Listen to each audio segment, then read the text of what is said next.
जब आंखों में अरमान लिया, मंजिल को अपना मान लिया, तो मुश्किल के आसान किया, जब ठान लिया तो ठान लिया। हेलो नमस्कार दोस्तों, आप सभी का ब्रह्मोस क्लासेस में स्वागत है। आप सब अच्छे होंगे, लाजवाब होंगे, बेहतरीन होंगे, मस्त होंगे, अपनी पढ़ाई कर रहे होंगे। पढ़ाई करते रहिए दोस्तों, एक दिन सफलता निश्चित मिलेगी, क्योंकि सफलता मेहनत करने वालों पर अपनी जान लुटाती है। तो चलते हैं दोस्तों, आपकी सिंधु घाटी सभ्यता की 4 क्लासें ऑलरेडी हो चुकी हैं। आज 5वीं क्लास में आपका स्वागत है और 5वीं क्लास में सिंधु घाटी सभ्यता को अंत कर देंगे। इससे बाहर सिंधु घाटी सभ्यता का कोई भी क्वेश्चन बाहर नहीं जाएगा, ये मैं गारंटी लेता हूँ। सिंधु घाटी सभ्यता का कोई भी क्वेश्चन इससे बाहर नहीं जाएगा। तो चलते हैं दोस्तों, बात करते हैं। आज टॉपिक लास्ट है, सिंधु घाटी सभ्यता के बारे में आज लास्ट क्लास है। इसकी कुछ महत्वपूर्ण विशेषताएं हैं, वो और पढ़ लेते हैं, फिर कल से दूसरा चैप्टर स्टार्ट करेंगे। तो चलते हैं दोस्तों, कॉपी पेन किताब हाथ में लेकर बैठिए, मेरे साथ साथ लिखते चलना दोस्तों। तो चलते हैं दोस्तों, मैं लिखता हूँ, आप साथ साथ लिखते चलना। चलो दोस्तों, तो लिखते हैं। आज पढ़ने वाले हैं दोस्तों सिंधु घाटी सभ्यता की विशेषता। तो लिखो मेरे साथ, पहला पॉइंट लिखो दोस्तों। पहला पॉइंट लिखो दोस्तों, सिंधु सिंधु सभ्यता एक नगरीय सभ्यता थी।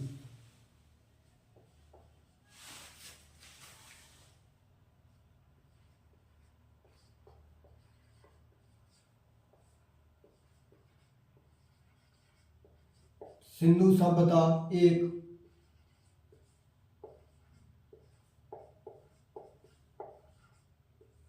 नगरीय सभ्यता, नगरीय का मतलब होता है शहरी। सिंधु सभ्यता एक नगरीय सभ्यता थी।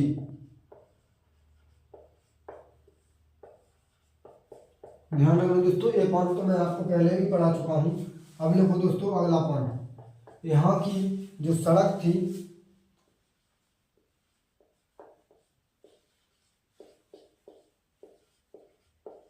यहाँ की सड़क एक दूसरे को समकोण पर काटती थी। और दोस्तों, समकोण का मतलब होता है 90 डिग्री पर काटते थे। यहाँ की सड़क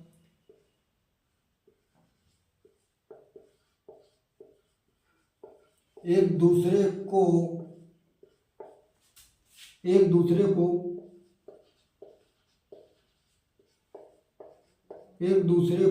समकोण पर काटती थी। और ये सड़कें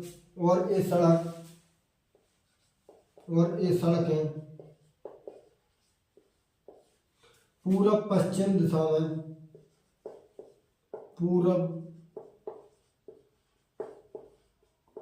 पश्चिम दिशा में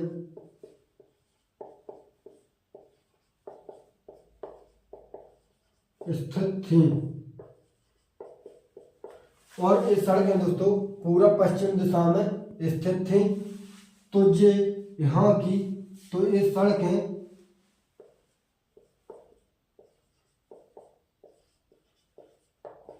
ये सड़कें हवा से साफ हो जाती थी। तो ये सड़कें हवा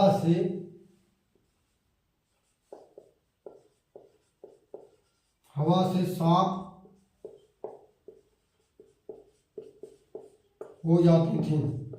तो ये सड़कें दोस्तों हवा से साफ हो जाती थी, पूर्व पश्चिम दिशा में स्थित थी, एक दूसरे को समकोण पर काटती थी। और सिंधु घाटी सभ्यता एक नगरीय मतलब शहरी सभ्यता थी। तो ध्यान रखना दोस्तों। अब मेरे साथ अगला पॉइंट लिखो दोस्तों। यहाँ दोस्तों जल निकासी और नगर नियोजन। यहाँ दोस्तों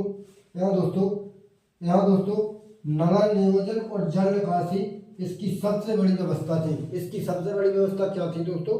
तो इसकी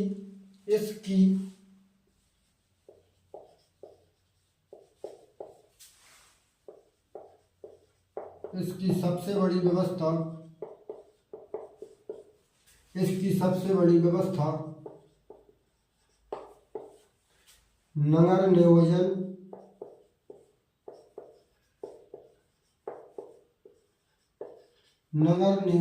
इसकी सबसे बड़ी व्यवस्था नगर नियोजन और जल निकासी थी।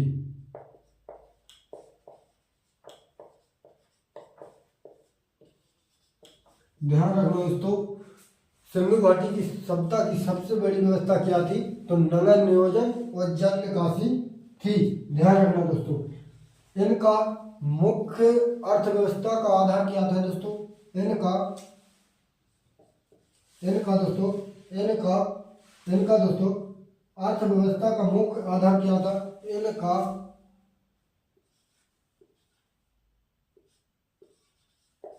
इनका अर्थव्यवस्था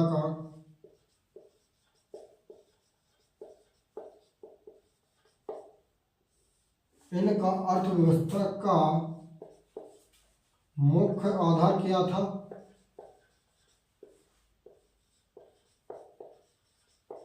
मुख्य आधार क्या था दोस्तों? तो ध्यान रखना दोस्तों, इनका अर्थव्यवस्था का मुख्य आधार कृषि था।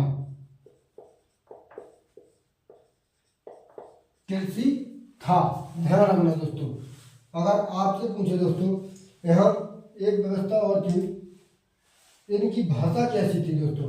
अगर इसका व्यापार कैसा, नहीं भाषा बाद में लिखेंगे दोस्तों। अगर आपसे पूछे दोस्तों, इसका व्यापार कहाँ से होता था? ध्यान रखना दोस्तों, सिंधु घाटी सभ्यता का व्यापार कहाँ से होता था? तो ध्यान रखना दोस्तों, सिंधु घाटी इसका व्यापार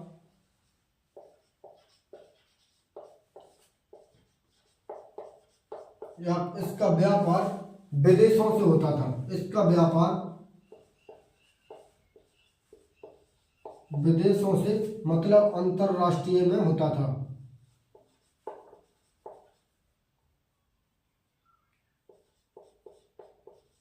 अंतरराष्ट्रीय में सिंधु घाटी सभ्यता के लोगों का व्यापार विदेशों अंतरराष्ट्रीय में होता था। ध्यान रखना दोस्तों, अगर आपसे पूछे दोस्तों, इनकी भाषा कैसी थी? इनकी एक बार रिवाइज करते हैं दोस्तों, फिर आगे चलेंगे। इसके बाद एक बार रिवाइज करो दोस्तों। सिंधु सभ्यता एक नगरीय सभ्यता थी। नगरीय का मतलब होता है शहरी सभ्यता थी। यहाँ की सड़कें दोस्तों, सिंधु घाटी सभ्यता की सड़कें एक दूसरे को समकोण पर काटती थी, मतलब 90 डिग्री पर काटती थी। और ये सड़कें जो सड़कें हैं, ये पूर्व पश्चिम दिशा में स्थित थी, जिससे क्योंकि उधर वहाँ पे हवा चलती है, तो जिससे इस सड़कें हवा से साफ हो जाती थी। मतलब कुछ भी पत्ते वत्ते गिर जाते होंगे तो साफ हो जाती थी। अगर आपसे पूछे दोस्तों, सिंधु सभ्यता की सबसे बड़ी व्यवस्था क्या थी? तो सिंधु सभ्यता की सबसे बड़ी व्यवस्था एक तो नगर नियोजन था, एक जल निकासी थी। इनका अर्थव्यवस्था का मुख्य आधार क्या था? सिंधु सभ्यता के लोगों का मुख्य अर्थव्यवस्था का मुख्य आधार क्या था दोस्तों? तो ध्यान रखना दोस्तों, एक कृषि था। और इनका व्यापार कहाँ चलता था दोस्तों? सिंधु सभ्यता के लोगों का व्यापार अंतरराष्ट्रीय लेवल पर चलता था, विदेशों में। तो रब कर देते हैं दोस्तों, आपने नोट कर लिया होगा।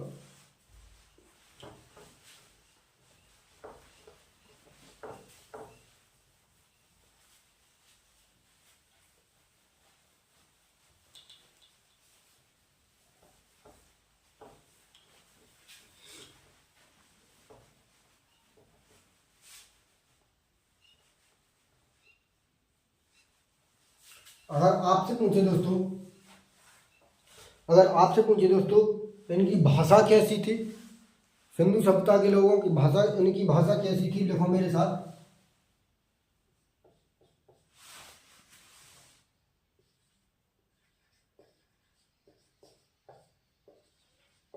इनकी भाषा भावसत्तात्मक थी।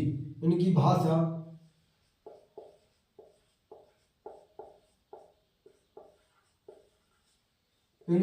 भावसत्तात्मक थी। ध्यान रखना दोस्तों, इनकी भाषा भावसत्तात्मक थी।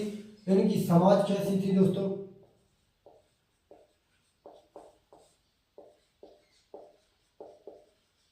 इनकी समाज कैसी थी दोस्तों?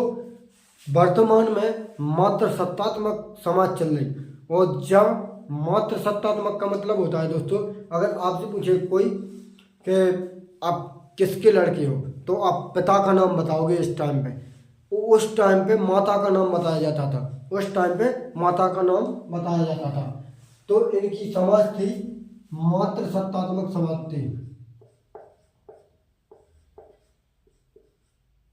मात्र सत्तात्मक। इनकी समाज मात्र सत्तात्मक थी। ध्यान रखना दोस्तों, ये पॉइंट पूछे जाते हैं इसलिए मैं लिखा दिए। अगर आपसे पूछे दोस्तों इनकी लिपि कैसे लिखी थी, तो ध्यान रखना दोस्तों, इनकी लिपि दाएं से बाएं की ओर लिखी जाती थी। इनकी लिपि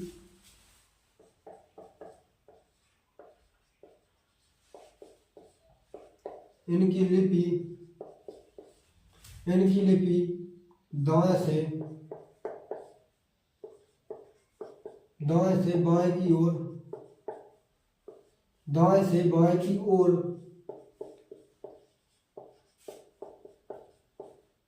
लिखी जाती थी।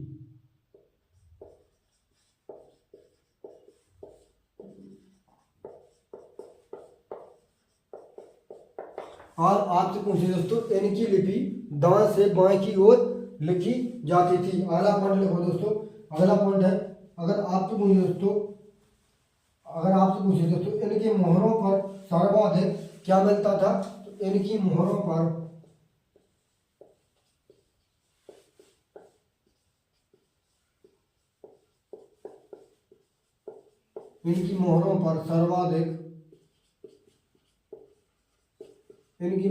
सर्वाधिक क्या मिलता था दोस्तों, तो इनकी मोहरों पर सर्वाधिक एक सींग वाला जानवर मिलता था। इनकी मोहरों पर सर्वाधिक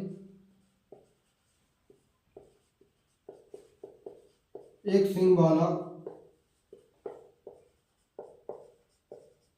जानवर मिलता था। ध्यान रखना दोस्तों, इनकी मोहरों पर सर्वाधिक एक सींग वाला जानवर मिलता था। अगर आपसे पूछे दोस्तों इनकी मोहरों पर क्या नहीं मिला था, तो गाय और सिंह का चित्र इनकी मोहरों पर कभी देखने को भी नहीं मिला। इनकी अगर आपसे पूछे दोस्तों इनकी मोहरों पर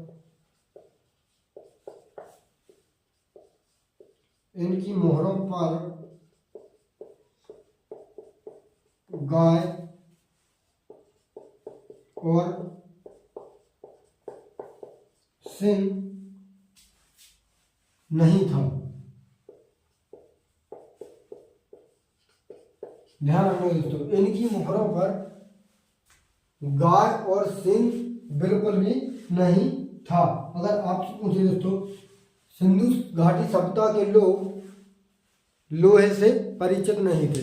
अगर आपसे पूछे दोस्तों कि सिंधु घाटी सभ्यता के लोग किस धातु से प्रचलित नहीं थे, तो ध्यान रखना दोस्तों, ए लोहा से कभी भी प्रचलित नहीं थे। बाकी अन्य धातु सोना तांबा चांदी टिन सभी से प्रचलित थे। तो ध्यान रखना, मतलब जानते नहीं थे। यहाँ के लोग दोस्तों यहाँ के लोग यहाँ के लोग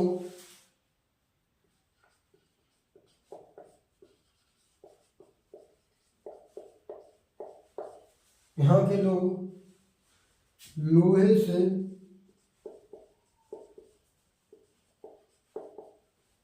सीधा लिखो दोस्तों, भाषा में अपनी भाषा में लिखो। यहाँ के लोग लोहे को नहीं जानते थे। यहाँ के लोग लोहे को नहीं जानते थे। बाकी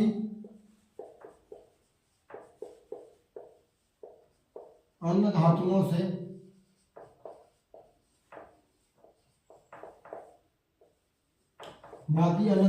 को जानते थे।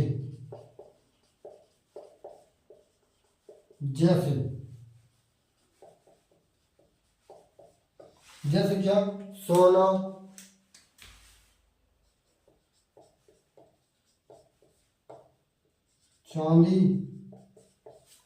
चांदी तांबा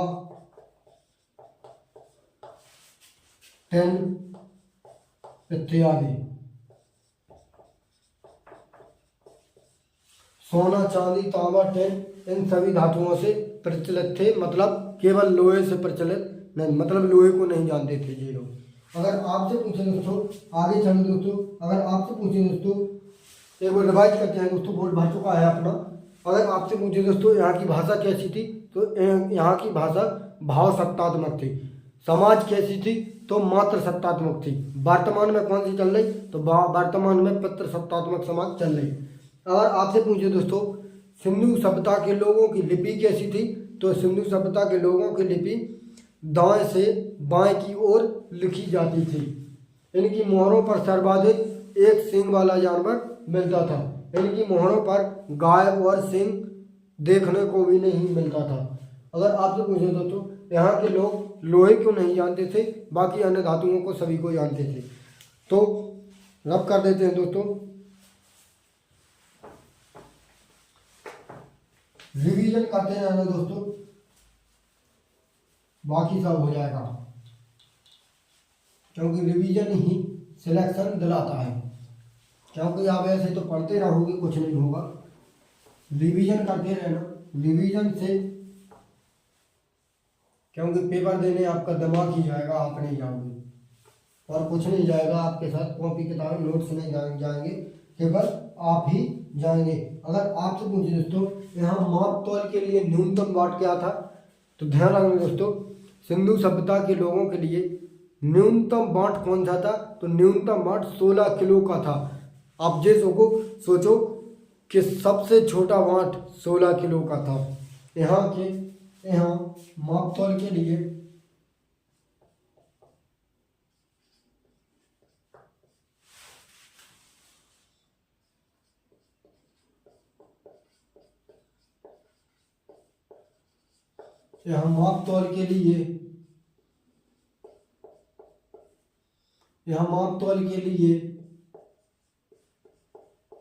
न्यूनतम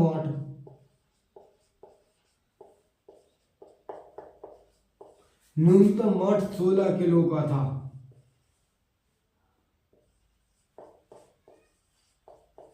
ध्यान रखना दोस्तों, यहाँ माप तौल के लिए न्यूनतम वाट 16 किलो का था। ध्यान रखना दोस्तों। अगर आपसे पूछे दोस्तों सिंधु सभ्यता के लोग युद्ध व तलवार से परिचित नहीं थे। यहाँ के लोग सिंधु सभ्यता के लोग युद्ध व तलवार से परिचित नहीं थे, जो जानते भी नहीं थे क्या होता है युद्ध या तलवार। यहाँ के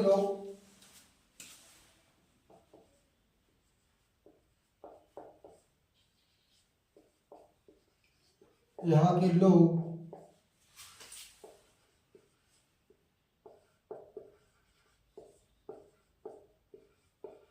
युद्ध व तलवार से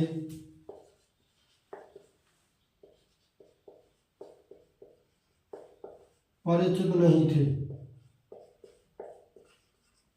अगर आपसे पूछे दोस्तों यहाँ के लोग युद्ध व तलवार से परिचित नहीं थे। अगर आपसे पूछे दोस्तों सिंधुवासी विश्व में, एक पॉइंट लिखो दोस्तों, इंपॉर्टेंट पॉइंट है, सिंधुवासी लोग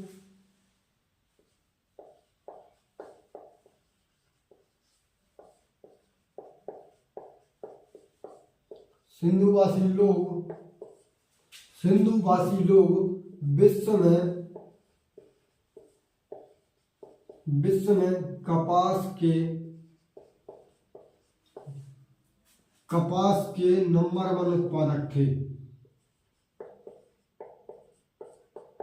1 उत्पादक थे।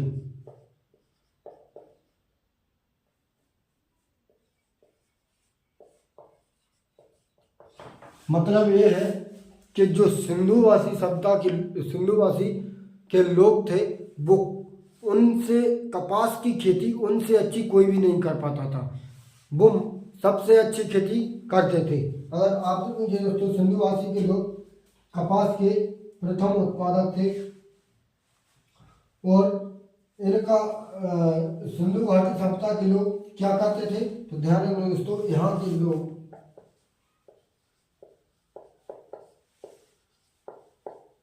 यहाँ के लोग यहाँ यहाँ के लोग दोस्तों, यहाँ के लोग कृषि भी करते थे। यहाँ के लोग क्या करते थे दोस्तों? तो यहाँ के लोग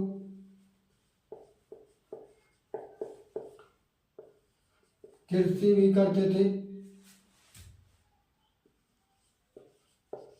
कृषि भी करते थे और पशुपालन भी करते थे।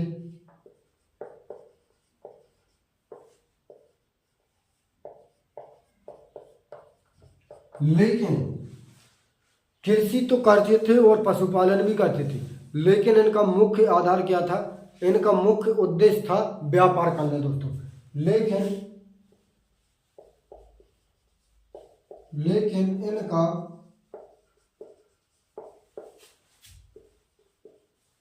लेकिन इनका मुख्य उद्देश्य क्या था दोस्तों? लेकिन इनका मुख्य उद्देश्य व्यापार करना था।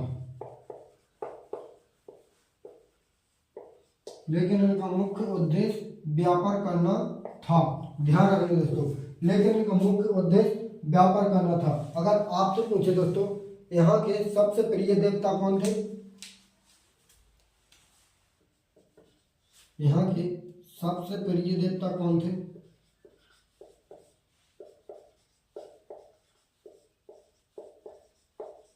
यहाँ के सबसे प्रिय देवता कौन थे? तो दोस्तों ध्यान रखना, यहाँ के सबसे प्रिय देवता शिव थे। यहाँ का सबसे प्रिय देवता शिव थे। अगर आपसे पूछे सबसे प्रिय वृक्ष कौन था सर? सबसे प्रिय वृक्ष कौन सा था? तो ये पीपल को मानते थे। अगर आपसे एक और पूछे सबसे प्रिय पक्षी कौन सा था? तो ध्यान रखना दोस्तों, सबसे प्रिय पक्षी बतख था। इधर और लिखो दोस्तों, अगर आपसे पूछे दोस्तों यहाँ इनका पसंदीदा जानवर कौन था? इनका पसंदीदा जानवर कौन था?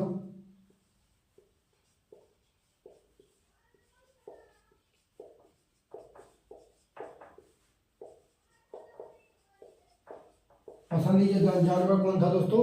सांड या बरसर था। सांड लिख लो अकेला दोस्तों। इनका पसंदीदा जानवर दोस्तों, इनका पसंदीदा जानवर कौन था? तो सांड था। एक पॉइंट लिखो दोस्तों। अगर आपसे पूछो दोस्तों इनकी आदरणीय नदी कौन सी थी? तो ये तो आपको पता ही होगा। इनकी आदरणीय नदी कौन सी थी? इनकी आदरणीय नदी सिंधु नदी थी। ध्यान रखना दोस्तों, ये केवल सिंधु नदी को मानते थे। बस दोस्तों आज के लिए इतना ही था। आपका सिंधु घाटी सभ्यता खत्म हो चुका है।